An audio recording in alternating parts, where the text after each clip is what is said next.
প্রথমে ধন্যবাদ জানাই আমাকে। আমি ওয়ারসির সাথে ফরিদপুর যখন ওয়ারসি ওপেন হয় তখন থেকে আমি আসি।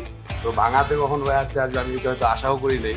তো আজকে আমার ভাঙাতেই ওয়ারসি ওপেন হচ্ছে, আমি খুবই আনন্দিত। আশা করি এই জার্নি আমাদের খুবই সাফল্যের হবে। আজকে এই ভাঙা ভাঙা উপজেলায় ওয়াইসিটা ওপেন হচ্ছে।